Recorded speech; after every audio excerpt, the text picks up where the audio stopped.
कि आपके पास में दो ऑप्शंस है, एक तरफ है कि YouTube पे बैठ करके कुछ इंटरेस्टिंग वीडियोस देखनी है, दूसरी तरफ उस सब्जेक्ट को पढ़ना है जिस सब्जेक्ट में आपका कोई इंटरेस्ट नहीं है। एक तरफ दर्द है, एक तरफ मजा है, तो हमारा माइंड किसको चूज करेगा? मजे को चूज करेगा, दर्द को छोड़ेगा। लेकिन जो आपकी जिंदगी बनेगी, फ्यूचर बनेगा, वो बनेगा दर्द को सह सह करके। No pain no gain. Hello students, आज हम आवेश के निकाय की स्थिति ऊर्जा या फिर potential energy of system of charge के बारे में डिस्कस करेंगे। बेसिकली आवेशों के निकाय के निर्माण के लिए देखो, पोटेंशियल एनर्जी सिंपली जैसे कि अपन इसको समझते हैं पहले, तो उसके बारे में डिस्कस करेंगे क्या है टॉपिक। ठीक है, देखो अपन ने यहाँ पढ़ रखा था पहले, इसको पहले सिंपली समझते हैं, उसके बारे में डिटेल में इसके बारे में डिस्कस करेंगे। जैसे कि मान लो कोई पॉइंट चार्ज क्यू है, आवेश चार्ज है, ठीक है, और यहाँ पर आपका जो है इलेक्ट्रिक फील्ड है, यहाँ पर आपके पास क्या है, इलेक्ट्रिक फील्ड है, ठीक है। अब इस चार्ज को आप यहाँ पर लेकर आओगे तो जाहिर सी बात है कि आप क्या करोगे, इलेक्ट्रिक फील्ड के क्या करोगे, अपोज वर्क करना पड़ेगा आपको। आप इस चार्ज को यहाँ पर लेकर आओगे तो आपको क्या करना पड़ेगा, विद्युत क्षेत्र के विरुद्ध आपको कार्य करना पड़ेगा। बेसिकली क्या है, इस आवेश को विद्युत क्षेत्र में जब आप लेकर आओगे, ये चारों ओर क्या है आपके आसपास, जैसे मान लिया अपन ने क्या है विद्युत क्षेत्र है, इस चार्ज के जैसे ही आप अंदर आओगे तो इलेक्ट्रिक फील्ड के अपोज में आपको वर्क करना पड़ेगा। ठीक है, तो जब भी इलेक्ट्रिक फील्ड के अपोज में आपको वर्क करना पड़ेगा तो वर्क के लिए आपको क्या, वर्क बेसिकली होता है क्या है, एनर्जी तो होती है। तो हमने ये पढ़ रखा है पोटेंशियल विभव, जो विद्युत विभव जो होता है, विद्युत विभव V इजकल टू क्या होता है, W/Q। ठीक है, अब वर्क क्या होता है, एज ए एनर्जी तो होती है, वर्क जो होती है वो क्या होता है, एज ए एनर्जी होता है। तो V इजकल टू क्या आ जाएगा, U/Q। तो U इजकल टू QV, यही आपका क्या होता है, पोटेंशियल एनर्जी होती है, पोटेंशियल एनर्जी।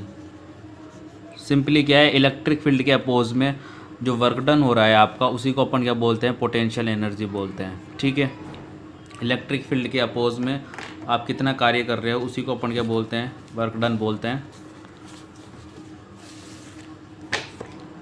ठीक है, अब देखो उसके लिए सबसे पहले अपन यहाँ देखते हैं कि ये अपन ने फॉर्मूला ड्राइव कर लिया है potential energy U is equal to QV का। ठीक है, अब देखो इसकी डेफिनेशंस के बारे में देखते हैं। आपको बेसिकली फॉर्मूले से आपको डेफिनेशंस बनानी है, तो फिर भी आप डेफिनेशन देख सकते हो।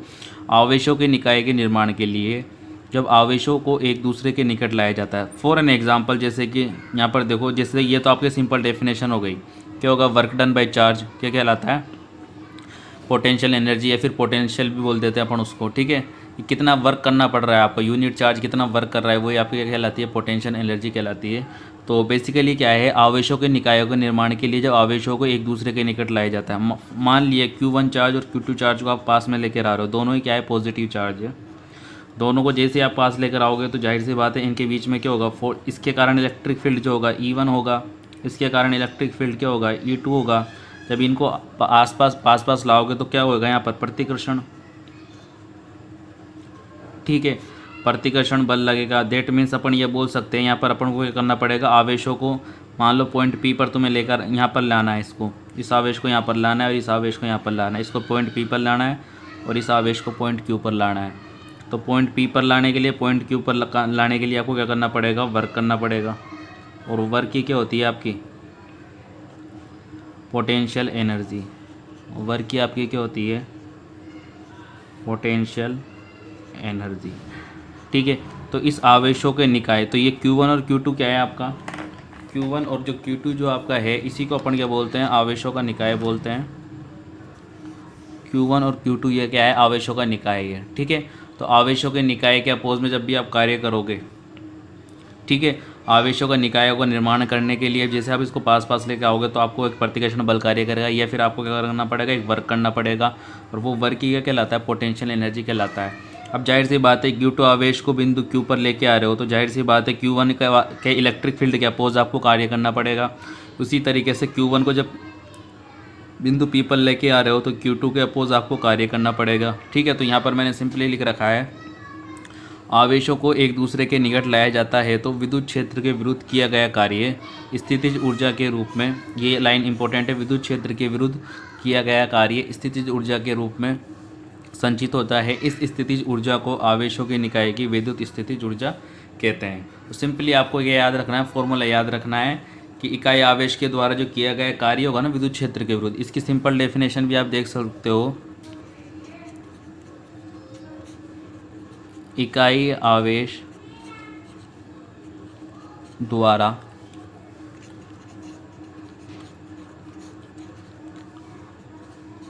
विद्युत क्षेत्र के विरुद्ध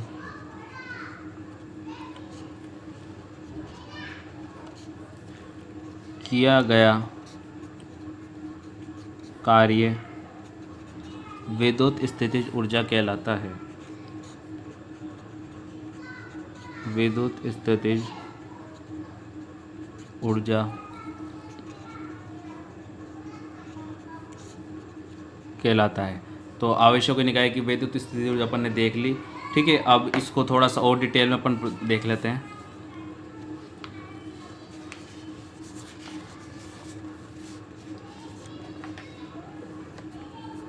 ठीक है, तो ये तो अपन ने बेसिकली इसको समझ लिया। अब अपन देखते हैं यहाँ पर विद्युत क्षेत्र की उपस्थिति में और विद्युत क्षेत्र की अनुपस्थिति में विद्युत स्थिति ऊर्जा का मान क्या होता है, उसको डिस्कस करते हैं।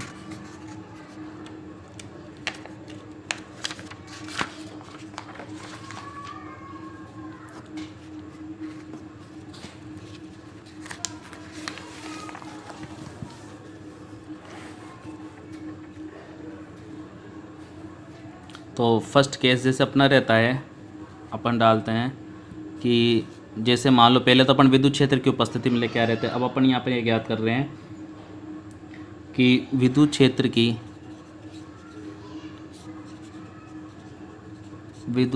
की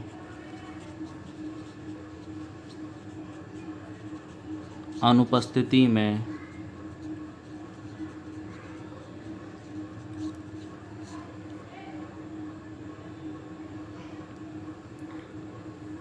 आवेशित दो बिंदु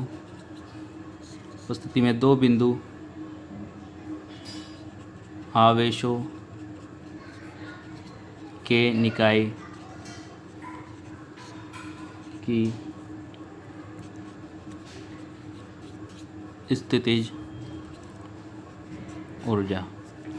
ठीक है, अब देखो अपनी हेडिंग ये है, तो इसके अकॉर्डिंग देखो, जैसे मान लिया अपन ये देखते हैं, इसको पहले समझ लेते हैं अच्छे से, फिर उसके बाद में डील करेंगे। तो सिंपली अपन ने देखा कि अपन ने Q1 चार्ज लिए। ठीक है, Q1 चार्ज अपने पास में, और इस Q1 चार्ज को अपन कहाँ से लेकर आ रहे हैं, अनंत से लेकर आ रहे हैं। इस Q1 चार्ज को अपन अनंत से लेकर आ रहे हैं, और यहाँ पर विद्युत क्षेत्र जो है 0 है। मतलब कि बाह्य विद्युत क्षेत्र क्या है, यहाँ पर मैं लिख रहा हूँ बाह्य विद्युत क्षेत्र वो क्या है आपका 0। मतलब कि इलेक्ट्रिक फील्ड है ही नहीं यहाँ पर, ओनली ये चार्ज Q1 है। इस चार्ज को भी अपन कहाँ से लेकर आ रहे हैं, अनंत से लेकर आ रहे हैं। यहाँ पर लेकर आ रहे हैं अनंत से अपन किसी बिंदु A पर लेकर आ रहे हैं इस चार्ज को। ठीक है, Q1 चार्ज को जब अनंत से आप किसी बिंदु पर लेकर आ रहे हो तो विद्युत क्षेत्र के विरुद्ध तो आप कोई कार्य कर नहीं रहे हो। तो इस बाह्य विद्युत क्षेत्र जब 0 है तो विद्युत क्षेत्र जब 0 होगा तो कार्य भी आपका क्या हो जाएगा, 0 होगा। भाई इलेक्ट्रिक फील्ड ही 0 है तो आपका वर्क भी क्या हो जाएगा, 0 हो जाएगा। ठीक है, तो अब सिंपली अपन यहाँ ये क्या लिख सकते हैं कि ये चार्ज Q1 को लाने में जो कार्य होगा वो कितना होगा, 0 होगा। किसके रेस्पेक्ट में देख रहे हो आप, ये विद्युत क्षेत्र के रेस्पेक्ट में। वैसे तो अब चार्ज को आप लेकर आओगे तो कार्य तो करना पड़ेगा, लेकिन विद्युत क्षेत्र के प्रेजेंस में, विद्युत क्षेत्र तो आपका है नहीं। ठीक है, तो विद्युत क्षेत्र के प्रेजेंस जब है ही नहीं विद्युत क्षेत्र आपका, तो आपका कार्य क्या हो रहा है, 0 हो रहा है। क्योंकि अपने डेफिनेशन में देखा था कि विद्युत क्षेत्र के विरुद्ध होना चाहिए कार्य। क्या था, कार्य जो है आपका वो क्या है कि क्या होना चाहिए, विद्युत क्षेत्र के विरुद्ध होना चाहिए, विद्युत क्षेत्र के विरुद्ध होना चाहिए। ठीक है, अब अपन ने मान लिया एक दूसरा आवेश लेकर आ रहे हैं अपन, वो आवेश जो है हम अनंत से लेकर आ रहे हैं। ठीक है, आवेश को अनंत से लेकर आ रहे हैं और उसको आवेश को कहाँ ला रहे हैं, बिंदु B पर लेकर आ रहे हैं अपन। कहाँ पर लेकर आ रहे हैं, बिंदु B पर लेकर आ रहे हैं, और वो आवेश जो है आपका Q2 आवेश है। आवेश जो है आपका Q2 आवेश है, Q2 आवेश है, और बिंदु B पर लेके आ रहे हैं उस आवेश को। ठीक है, अब देखो आवेश Q2 को अनंत से पर कहाँ लेकर आ रहे हैं, बिंदु B पर लेकर आ रहे हैं। ठीक है, तो देखो ध्यान से, जब बिंदु बी पर लेकर आएंगे तो जाहिर सी बात है इस आवेश के कारण, इस Q1 आवेश का कुछ ना कुछ इलेक्ट्रिक फील्ड होगा, उसके अपोजिट को क्या करना पड़ेगा, कार्य करना पड़ेगा।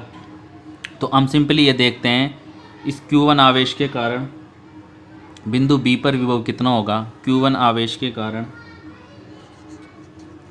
Q1 बिंदु Q2 आवेश को अपन कहाँ से लेकर आ रहे हैं, अनंत से लेकर आ रहे हैं, बिंदु बी पर लेकर आ रहे हैं अपन, ठीक है। क्योंकि अपन को क्या करना है, दो बिंदु आवेशों के निकाय की स्थितिज ऊर्जा ज्ञात करनी है, दो बिंदु आवेशों के निकाय की स्थितिज ऊर्जा ज्ञात करनी है हमको, ठीक है। तो अब इस केस में देखो Q1 आवेश को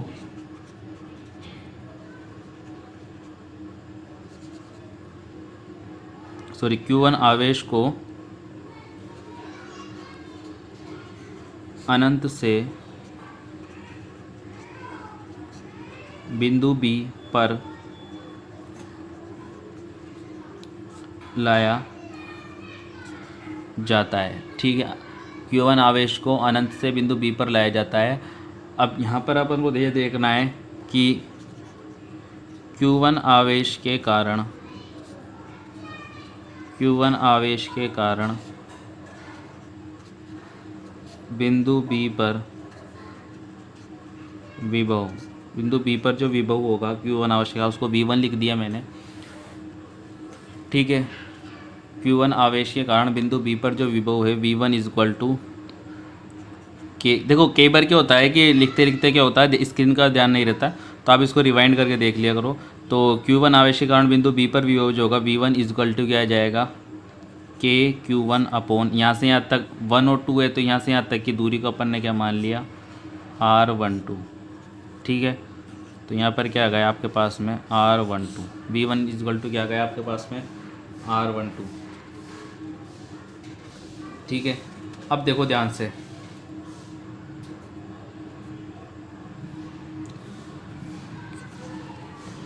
अब Q2 आवेश को अनंत से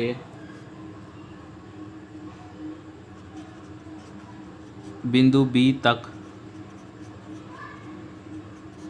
लाने में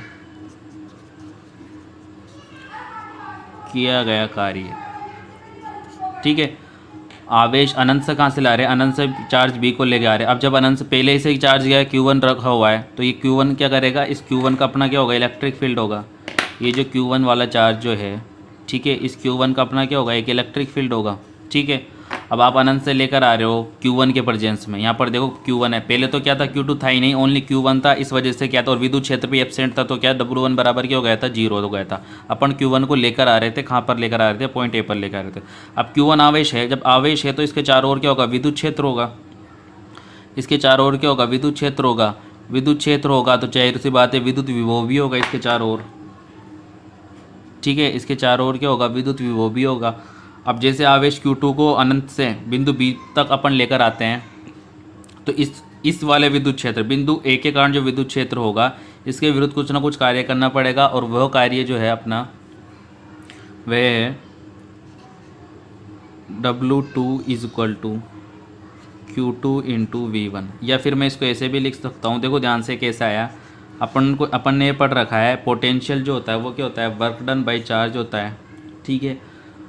अब देखो वर्क डन तो क्या है, W2 चार्ज Q2 है, ठीक है। और कौन से चार्ज को लेकर आ रहे हो आप, Q2 चार्ज को लेकर आ रहे हो, तो V1 पोटेंशियल बराबर क्या होता है, V1 बराबर W2 अपॉन Q2।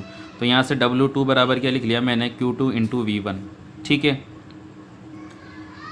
अब देखो W2 is equal to Q2 into V1 की वैल्यू कितनी है, के Q1 अपॉन, इसको समीकरण 1 लिख देते हैं, समीकरण 1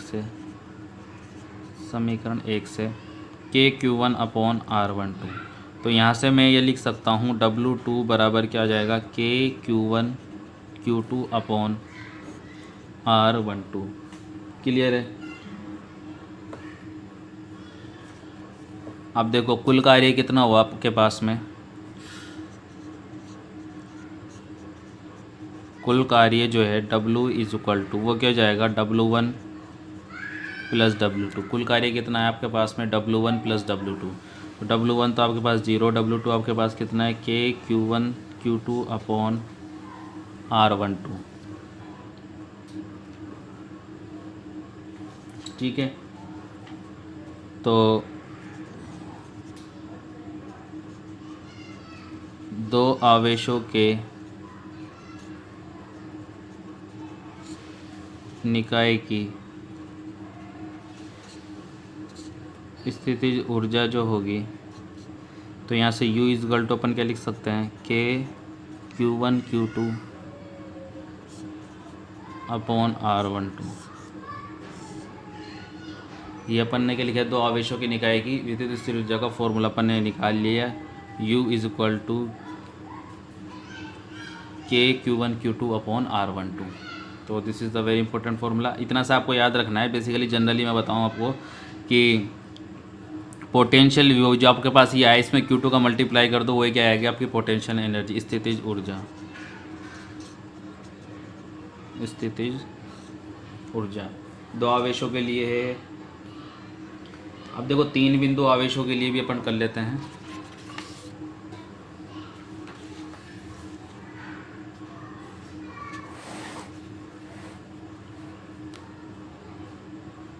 जैसे अपन ने दो आवेशों के लिए, वैसे अपन तीन बिंदु आवेशों के लिए कर सकते हैं। तीन बिंदु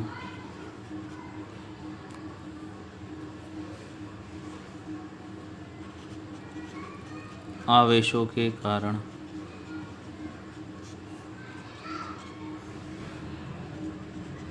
विद्युत स्थितिज ऊर्जा। ठीक है, तो तीन आवेशों के कारण विद्युत स्थितिज ऊर्जा के लिए अपन क्या करेंगे, तीन चार्ज ले लेंगे।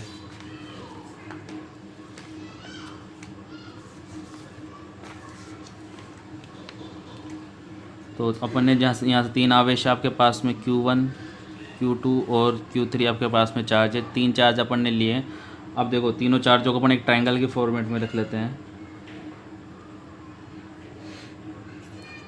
तीन चार्ज ले ली, Q1 Q2 और Q3 चार्ज अपन ने ले लिया।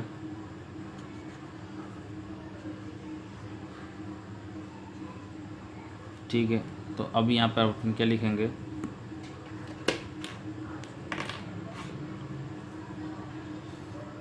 पॉइंट A B और ये पॉइंट ABC हो गए। अब देखो सिंपली ये R12 हो गया, ये R23 हो गया, ये R31 हो गया, डिस्टेंस हो गई इनके बीच की। तो सिंपली अब देखो यहाँ पर क्या है, आपको वही प्रोसेस फॉलो करना है जो प्रोसेस अपन ने पहले फॉलो करा था। सेम केस क्या है, सबसे पहले अपन क्या करेंगे, फर्स्ट स्टेप तो क्या होगी, Q1 को, और ये देखो ये क्या है, विद्युत क्षेत्र की अनुपस्थिति में, किस में, ऊर्जा विद्युत क्षेत्र की अनुपस्थिति में। ठीक है, विद्युत क्षेत्र की अनुपस्थिति के अंदर ऊर्जा है आपके पास में ये। तो देखो विद्युत क्षेत्र की अनुपस्थिति में, अब देखो Q1 आवेश को, Q1 को अनंत से विद्युत क्षेत्र की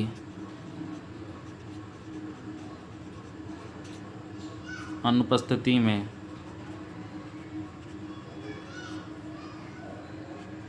लाने में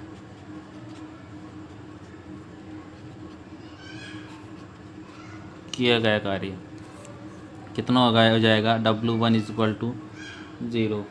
ठीक है, अच्छा उसके बाद में जैसे सबसे पहले तो अपन किसको लेकर आते हैं, आपको पता है Q1 को अपन लेकर आएंगे। सबसे पहले अपन Q1 को लेकर आते हैं, फिर अपन Q2 को लेकर आएंगे। तो सेकेंड स्टेप क्या है, Q2 को अनंत से Q1 आवेश की उपस्थिति में लाने में किया गया कार्य। ठीक है, अब देखो यहाँ पर सिंपली आपको क्या याद रखना है, Q2 को अनंत से Q1 की उपस्थिति में ला रहे हो तो कार्य इस स्थिति में क्या होगा, कार्य W2 बराबर क्या होगा, चार्ज Q2 इंटू पोटेंशियल जो होगा,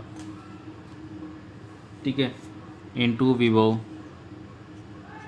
ठीक है, V1 मान लो इसको, ठीक है, इंटू क्या हो जाएगा आपका विभव हो जाएगा, ठीक है, V1। अब देखो ध्यान से, V1 की वैल्यू अपन को फाइंड आउट नहीं, V1 की वैल्यू यहाँ से अपन निकाल सकते हैं। V1 इजकल टू क्या आएगा, पॉइंट बी पर, किस पर, पॉइंट बी पर, V1 is equal to KQ upon R12, ठीक है। V1 की वैल्यू पुट कर दो तो W2 इजकल टू क्या जाएगा, Q2 इंटू V1 की वैल्यू कितनी है, KQ अपॉन R12, तो W2 is equal to Q1 Q2 upon R12। ये आपके पास में W2 की वैल्यू आ गई, सेम जो केस था आपके पास में। अब उसके बाद में अपन जो है W3 की वैल्यू देख लेते हैं, ठीक है। अब देखो ये आपके पास में पॉइंट A है, B है, और ये आपके पास में क्या है, पॉइंट C है, ठीक है। तो W2 अपन ने निकाल लिया, ठीक है, W2 बोल दो या फिर इसको U2 बोल दो, ठीक है। कार्य निकाल दो, वही किसके बराबर होगा, आपके एनर्जी के बराबर होगा। अब देखो डिस्टेंस जो है थर्ड केस के अंदर अपन क्या करेंगे, थर्ड केस के अंदर आपको क्या करना है कि Q1 आवेश के कारण बिंदु C पर विभव, Q1 आवेश के कारण, ये डायग्राम को अपन यहाँ बना लेते हैं सिंपलिसिटी के लिए, Q3 Q1 Q2 A B C R31 R23 R12, Q1 आवेश को, Q1 आवेश के कारण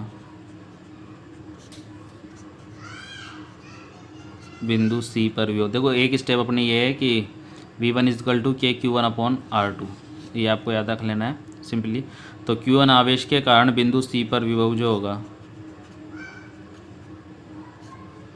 ठीक है, Q1 आवेश के कारण बिंदु C पर विभव जो है वो क्या होगा, यहाँ पर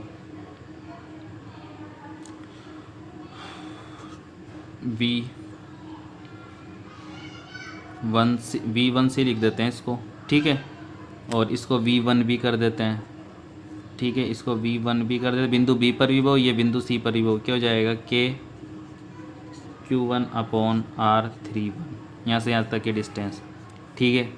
अब देखो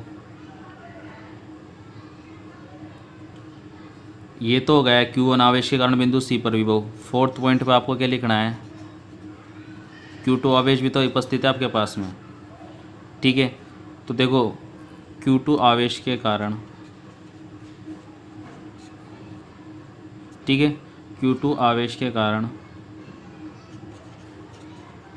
बिंदु C पर विभव, ठीक है। अब देखो सिंपली मैं यहाँ बार बार नहीं लिख रहा, जैसे कि Q1 को अनंत से विद्युत क्षेत्र की अनुपस्थिति में लाने में किया कार्य, Q2 को अनंत से Q1 आवेश की उपस्थिति में लाने में किया गया कार्य W2 हो गया, ठीक है। अब देखो सेम केस को अपन यहाँ पर लिख लेते हैं, पहले विभव लिख लेते हैं फिर अपन कार्य लिख लेंगे। Q2 आवेश के कारण बिंदु C पर विभव, ठीक है, तो V2C कितना जाएगा, KQ2 अपॉन R23, तो बिंदु C पर कुल विभव, बिंदु C पर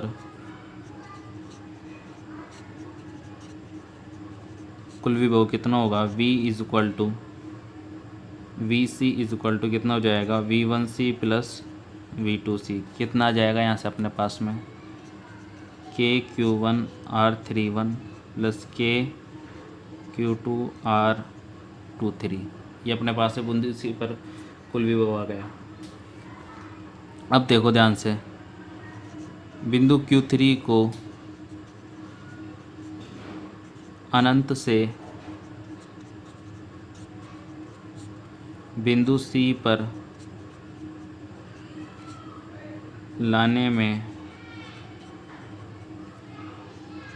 किया गया कार्य, ठीक है, बिंदु C पर लाने में किया गया कार्य जो होगा आपका, ठीक है, तो उसको देखते हैं हम। तो वो क्या होगा, W is equal to W3 is equal to क्या जाएगा, आवेश Q3 into total charge VC, ठीक है। तो इसको थोड़ा सा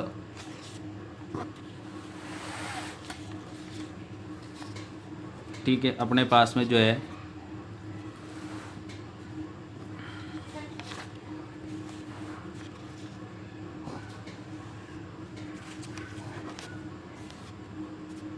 ठीक है, W3 is equal to Q3 into V C. अब देखो वी सी की वैल्यू ये है आपके पास में, तो W3 इज इक्वल टू क्या आएगा यहाँ पे Q3, और वी सी की वैल्यू कितनी है, इसको सिंपली यहाँ पर लिख देते हैं।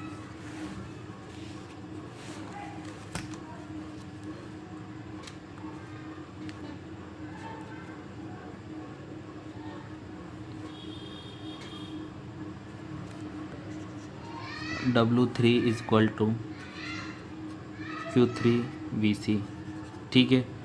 तो W3 is equal to Q3 VC क्या है आपके पास में, KQ1 upon R31 plus KQ2 upon R23। W3 is equal to KQ1 Q3 upon R31 plus KQ2 Q3 upon R23। ये आपके पास में W3 आ गया है, ठीक है। तो कुल कार्य कितना होगा आपके पास में, कुल कार्य जो होगा W is equal to W1 plus W2 plus W3। तो W1 तो ज़ीरो है, W2 आपके पास में क्या आया था, KQ1 Q2 upon R12 plus W3 आपके पास में क्या है, KQ1 Q3 upon R31 plus KQ2 Q3 upon R23।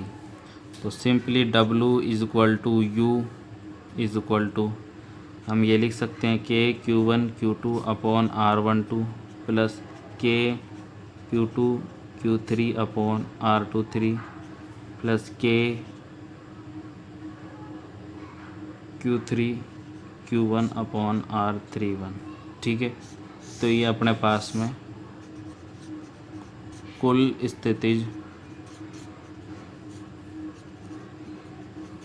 ऊर्जा का फॉर्मूला आ गया अपने पास में, ठीक है। तो I hope that you will understand in better way. तो तीनों चार्ज के लिए निकाल लिया अपन ने, Q1 के कारण, Q2 के कारण और Q3 के कारण, ठीक है।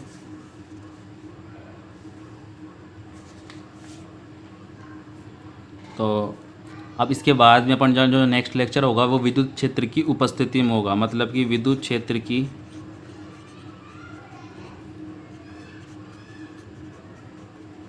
उपस्थिति में स्थितिज ऊर्जा जो होगी, स्थितिज ऊर्जा होगी विद्युत क्षेत्र की उपस्थिति में, वो कितनी होगी, आपको ये फाइंड आउट करना रहेगा।